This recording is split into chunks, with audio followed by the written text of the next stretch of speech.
How's it How you going, doing? John? Hey man, what's up? What's going on? Nothing Nothing much. much. Doing all right? Cool, cool. You guys all from South Carolina? We Yep, we are. are. DAZR. Cool, cool. Anybody go to Clemson? Me and this guy. Cool, He cool, cool, finished, I didn't. cool, cool. So Austin, let's start with you. Listening to the CD, you definitely have great vocal range and stuff like that. Yeah, You sound a lot like Jack Russell from Great White, yeah, you I've been getting know? that a lot recently. Yeah. Cool, cool, definitely cool. And you know, who's Caroline? So that, Uh, yeah. So that's Grant's my sister. She's our marketing manager and everything. So she does all that. yeah, she Cool, went to Clemson with a marketing degree. She started her own marketing agency. So she runs our social media and everything. cool, cool, cool. By the way, I just ordered the EP autographed, so Awesome. Yeah, Thank you. appreciate it. I Thank you. support the band. Thank you You so know, much. Yeah, we no actually problem. did, right before this, we were signing them. Yeah, yeah. She's I can't remember the girl's name who Tammy or something like Yeah. that. Got back to me and she said, "Yeah, all your stuff's packaged, ready to go." You Yeah, and know, I threw a pick in there too, and I signed the pick yeah, for you. I'm a big collector. Yeah, You know, I saw the pictures. That's awesome. yeah, yeah, 8,000 picks. You Yeah. know, so a little crazy, but Grant, the Yeah. first song that you practiced was uh "Too Young to Fall in Love" by Motley Crüe, or was that true? So not for me on guitar, but like our first I guess Austin auditioning or something vocally, that's the song that he sang over. Or he sang the vocals to a backing track of that song. Right, And I sent that to Shranko and didn't tell him it was Austin, so then there's no bias because we'd all known each other before we started the band. And so I sent it to Shranko and told him to listen. I was like, I think I found this guy that I was like, I think he sounds pretty good, let me know what you think. And Shranko came back and he texted me and he was like, yeah." He's like, "I don't know, man. I can't really hear him." And I hmm was like, "Well, what do you mean?" I was like, "Because the vocals are really loud. Like I could hear him clearly." And Shranko texted me back and he was like, "Well, he's singing with the song, so I can't really tell his voice from the track." right, And I texted him back like, "Dude," I was like, "There's no vocals on the track. The only vocals on the track are Austin's vocals." right. And which was pretty funny because he thought he was just singing with the song. And he was like, "Oh, well, who is it?" And I was like, "It's Austin." So that was pretty. Wow, cool, cool. And the first time you guys jammed together, you were playing "Welcome to the Jungle" by Guns N' Roses. Yeah, that was one of our first songs that we jammed together as a full unit. Cool, cool. You like doing covers? Yeah, I mean we like we enjoy some covers, but we definitely love our original stuff, and we are an original band for sure. Right, When you're first starting out as a band, you got to play covers because nobody's going to just hire an original band to come play, a set at some club that nobody's ever heard of when you're first starting. right, So yeah, what about 2 years ago or about 3 years ago, whenever we started the band, of course, our first several like the first year was mainly just covers, and then after that we did, but the covers that we did, we took them and uh, made them our own. Like they were definitely right. still true to the original, but with Austin's vocals and the way I play, of course, the way everybody Shranko and Jack play. So it's the same song, but all of our covers we make our own. We make our own sound into it. Cool, cool. Now you guys got a big buzz about you guys right now and stuff like Yeah. that. That's all I hear. The EP that came out, was it limited? Was there a limited amount pressed? So we have a limited amount of CDs that are right now. We actually sold out of the first batch within a couple days, and so Mhm. we placed a second order, and we're about halfway sold out through that order. But we're gonna keep, just keep making them, and Oh, we're working on getting some vinyl done as well. We did some CDs first because they're a lot easier to get printed quickly, yeah, but we have plans to do some vinyls as well.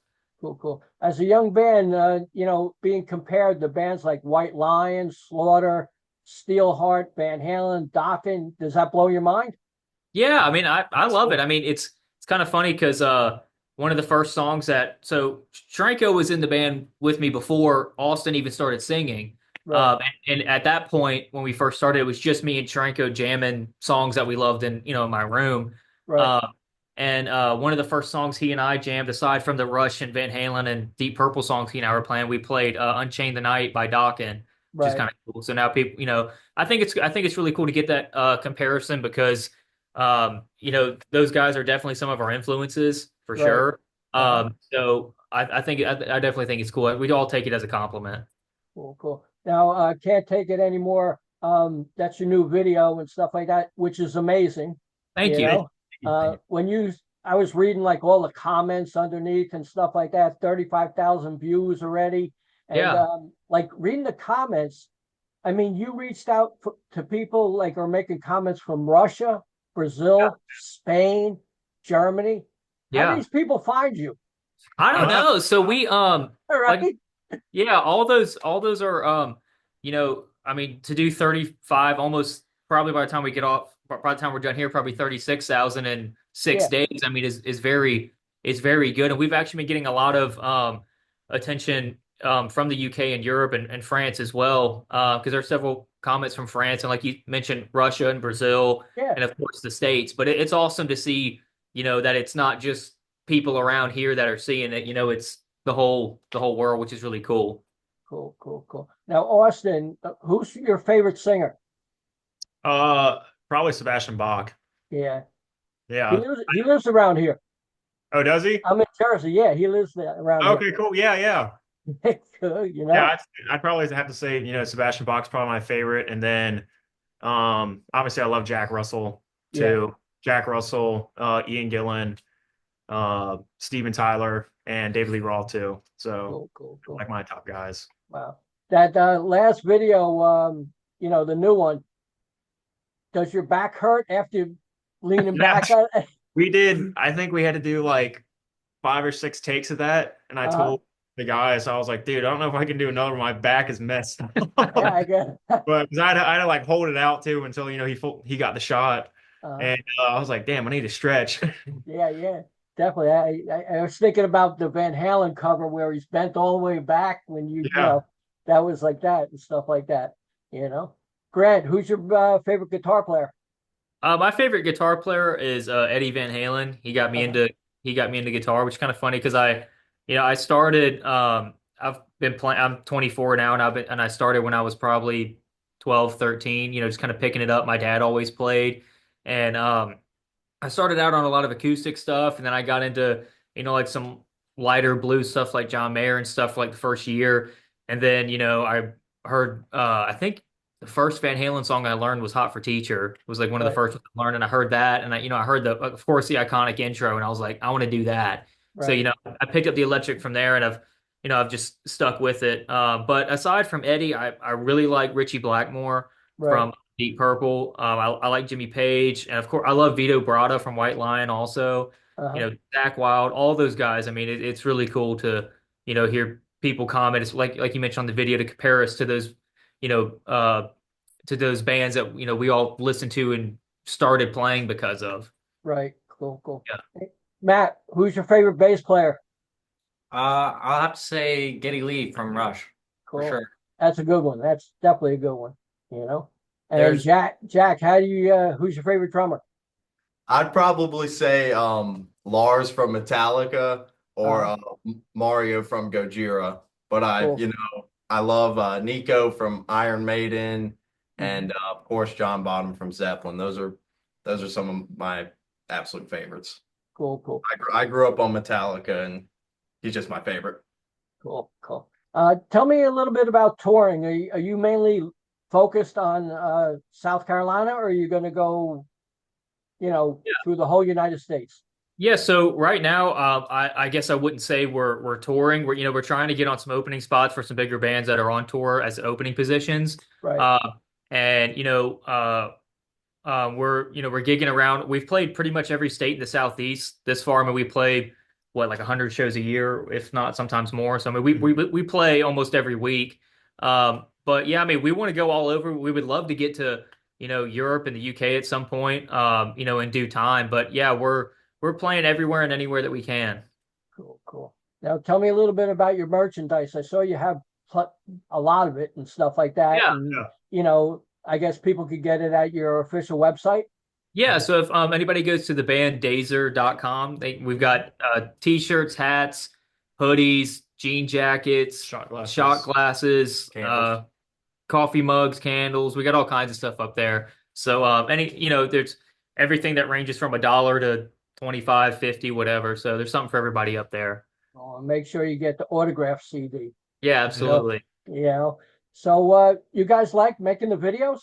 Yeah, Yeah, they're a lot of definitely. fun. Yeah. Yeah. Yeah, they're all the videos that we've done, even the Highway Star cover that we posted on YouTube, 2 years ago now, that all that we've done in-house. Austin wrote and directed the video for Can't Take It Anymore, and as well as the lighting and scenery and everything for Hold the Line. But yeah, we love doing them. It's a lot of work, but it's a lot of fun because especially once you get to hear the song and see the visual with it, it's a lot of fun. So we definitely enjoy it. Cool. We'll go down the 5 tracks and tell me your perception of each song. Let's start with Unsatisfied. Yeah. Yeah, so that one, definitely like a hard rock with some groove to it. Especially when I wrote the riff, it's got some teeth to it, but you can still, kind of swing to it a little bit. Right. And so, I brought that to the guys and everybody liked it. And so, I started working on the rest of it. And I got with Shranko and he helped me arrange the pieces around and stuff. And then I guess also you could speak for lyrically where you were coming from. Yeah, I mean, it was just obviously the title's Unsatisfied, but Right. so it's just kind of a look into, the headspace, I think, where a lot of people are at of, not being satisfied with, either their position in life or their job in life or whatever whatever it may be. And, they're ready for that next step kind of thing. Right. And, that was just kind of what it was about lyrically. So Austin, you do all the writing? Yep, lyric wise, I do. Yeah. Mhm. Cool. Okay, let's go to Night Lady. Yeah, so that one, it's kind of funny. The intro to that one was actually because the intro is, that clean section, and then the rest of the song is, a lot higher energy. But that intro I actually showed Shranko before, and it was actually supposed to be, I was thinking of it as a completely other song. But then the way Night Lady would have started out without that, it just didn't seem right just to come out of the gate, Right. for that song specifically, I didn't feel like that was the right mood for it. So I got with Shranko and I played a couple pieces, and he was, he helped me. So what if you put that piece that you wrote in front, and then the rest of the song rather than just this. And so yeah, that's kind of basically how that one came about, and you can definitely hear the, like Randy Rhoads influence on that intro with, kind of like Diary of a Madman type stuff, and then the harmonic stuff, of course, Eddie and everything, which I pull from all over the place. Cool. Can't Take It Anymore, which is my favorite track, and I love the video. That video is Thank you so amazing. much. Who comes up with the concept? For the video? Yeah. That's Austin. Yeah. It was Great a job. lot Great more. job. Thank you. Yeah. Appreciate it. Yeah, tell me a little bit about that track. Yeah, so I had written the beginning acoustic part, Mhm. and actually I wrote the whole thing on acoustic, and then figured it'd probably be best since we us out playing live, we got 100-watt Marshall heads and SVTs and double kick and everything. And so I was like, why don't we take this instead of just doing just an acoustic song and bring the whole band in and make it punch out. And so I had written the intro, or I guess the verse sections, on acoustic, and then Austin and I kind of got together with a little melody. And then I started putting together the heavier part to it, and then we all came together and we pieced it all together, and so it came about pretty much like that. Cool. Tell me about Tough. Yeah, so Tough, kind of the same thing. I guess the way we write is I normally write a riff and I'll show it to the guys, and if they like the riff, then I'll go back and sit on my own and develop it more, so it's not just hey, check this out. I actually have more of a Right. complete piece. And then once I get all those pieces, I get kind of scrambled in my mind when I'm trying to be creative. So Shranko, I get with him and he kind of reels me in and starts actually piecing it all together. Helps me Right. with the arrangements, and same thing for Austin and everything. And I guess if you want to speak lyrically, but Yeah, I mean, lyrically, that was like one of those songs where, trying to tell a story throughout the song. Right. Um, and, just starting from the very beginning of it, we wanted one of our songs to be like, something people could like, groove to a little bit, dance to a little bit. Right. And so, I mean, that's how that was written. yeah. Cool. Does Matt or Jack bring anything to the table for either lyrically or musically? Yeah, definitely. Austin does 100% of the lyrics, and then he'll just ask us what we think, pretty much. None of us three guys in here aren't sitting down writing lyrics. Right.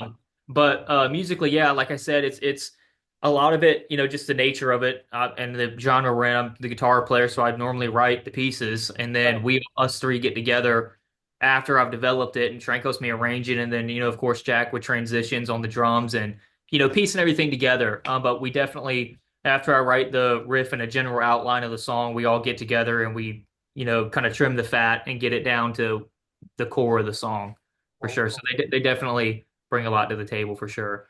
cool, cool. Last track, Hold the Line. Tell me a little bit about it. Yeah, so that riff came about. I don't even remember why, but I was just pissed off. And so I just went and sat in my room, and musicians, when they're mad or sad or Uh, happy, they play their instrument. And so I was sitting around, I was playing that, and of course at the time when I was playing it, it was about 10 times faster than the track because I was just angry, so I was just playing through the thing.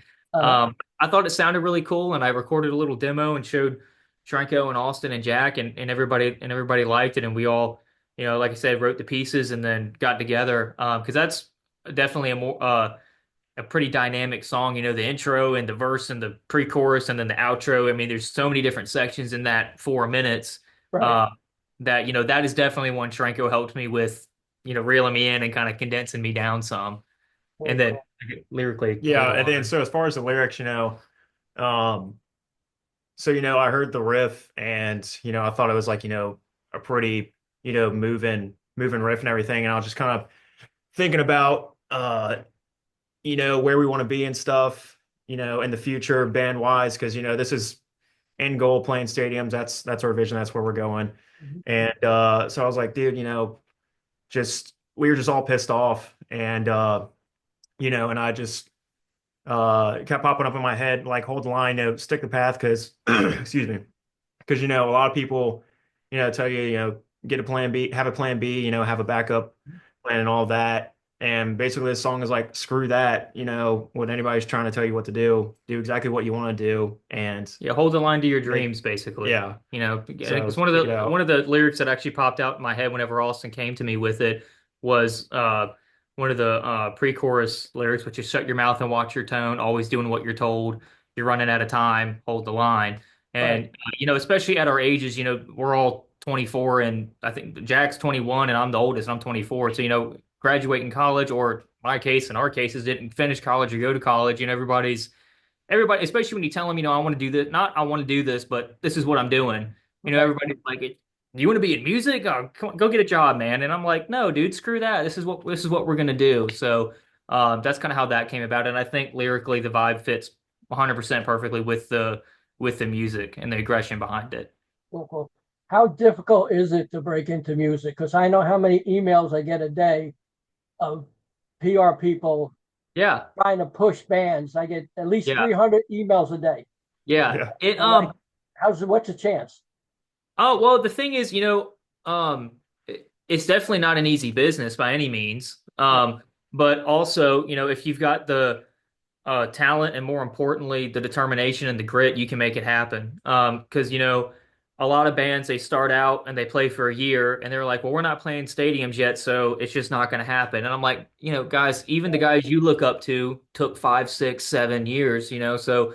Um, it just depends, especially genre wise too. If we're doing some other genre, it may be easier, but we stay true to ourselves and play what we love. Um, and that was actually one of the biggest things whenever I started the band was people were telling me, well, why don't you call it the Grant Hendrix Band? Because that's what all the country singers do. And I'm like, no, like one, I'm the guitar player, I'm not even Right. singing. Yeah. Um, and two, I'm like, no, this is a rock band. I'm not an artist. We're artists together in a group Right. called DAZR, So yeah, I mean, the biggest thing is just to have the determination, and be willing to sacrifice. That's the biggest thing that most people aren't, either they don't realize at the time because when you first start a band, you're like, oh, it's gonna be fun. I'm gonna get together and play music, and Right. you don't think about, well, I got to do this, I got to do that, I got to sacrifice this. So but at the end of the day, if you love what you're doing, then the sacrifice and the time and energy is all worth it, and that's something that I think a lot of people kind of lose sight of when they first start. Cool, cool. Who came up with the logo? Yeah, so it's kind of a funny story. What happened was Austin and I were in a car, we're in the car, and we were talking about the band name because we didn't have one at that point. And Right. I was like, dude, I was like, what are we gonna name this? Like, I can't, because by that point we had everybody in the band. And I was like, I don't know what we're gonna name it. You know, I'm not calling it the Grant Hendrix Band. I'm not calling it the Hendrix Band. You know, I'm not Right. doing that. So let's think of a name. And he and I were like, man, you know, we can't think of anything. Right. And so we were at a gas station, and I was sitting in the passenger seat, and Austin's getting out to pump gas. And as soon as I was like, you know, dude, I don't know. He turned the corner to go pump gas, and on the gas pump, somebody spray painted DAZR on Hmm. there with the Oh, halo and everything. uh-huh. Uh-huh. And I remember I was like, what about that? I was like, that looks kind of cool. Uh-huh. And so we took a picture of it, and you know, of course, I Googled it, make sure it's not gang affiliated or anything. But I thought it looked cool, and, and all the guys thought it looked cool, so we took it from there. So Cool, cool. What's the feeling like giving out autographs?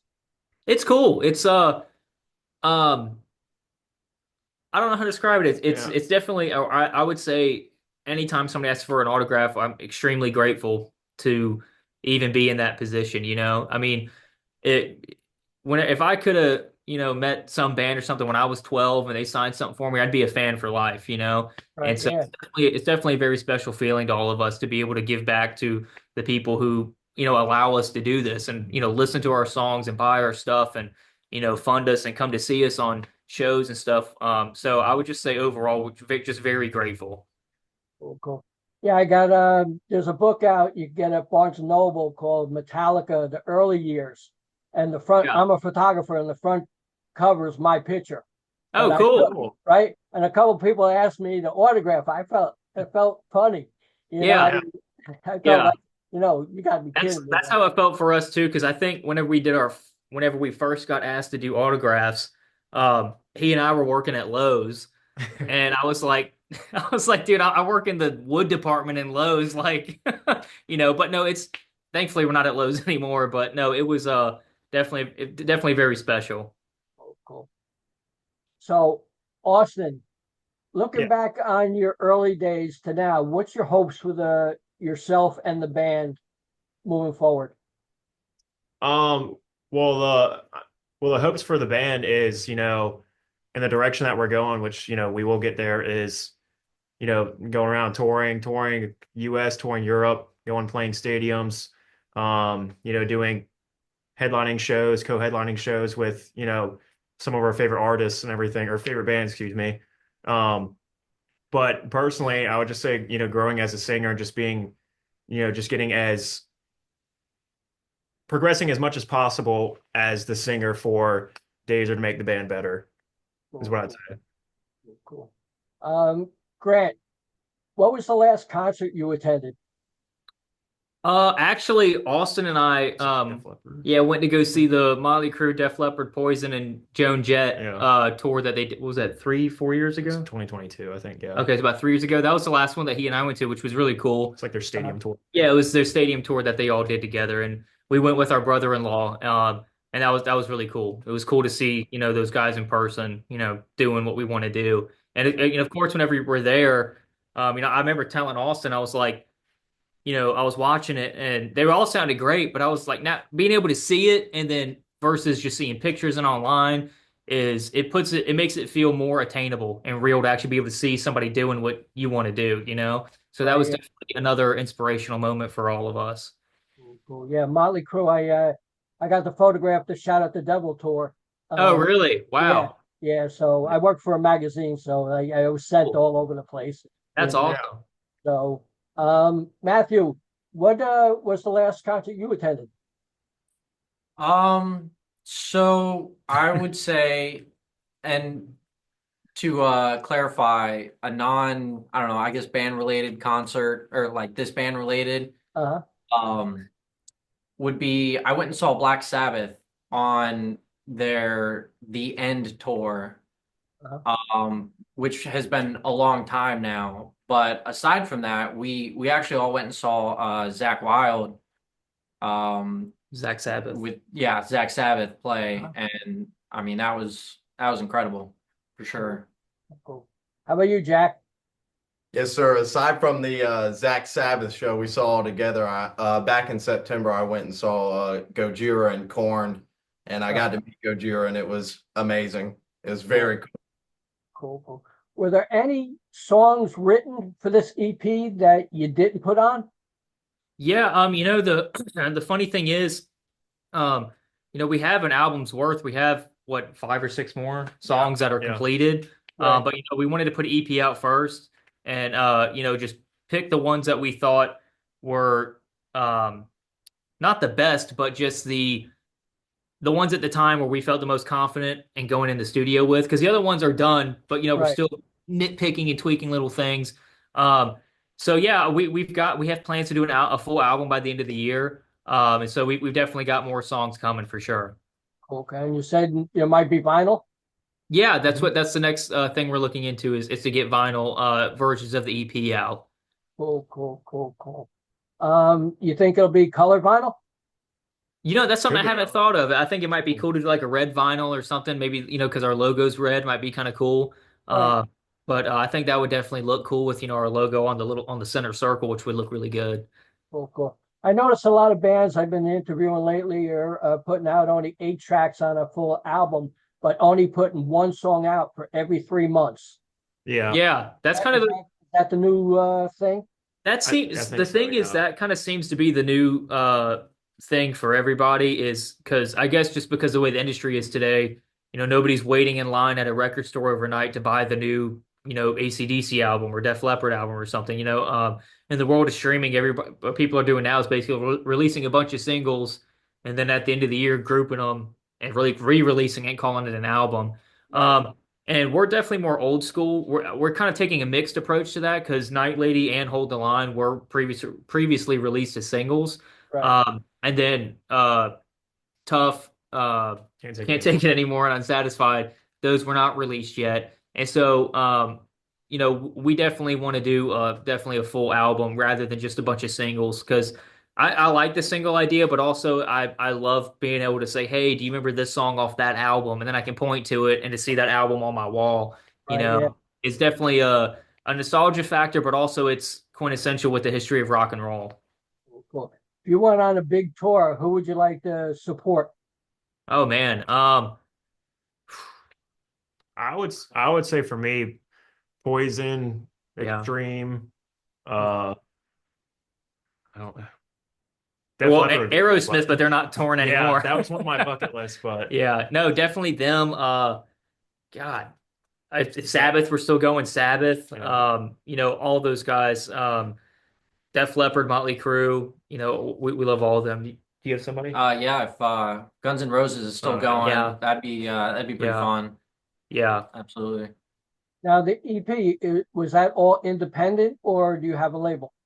No, so we're completely independent. We of course wrote all the songs ourselves, and we went and recorded them ourselves at a studio, and we mixed. Of course, with the assistance of the engineer, we produced and mixed them all ourselves and everything.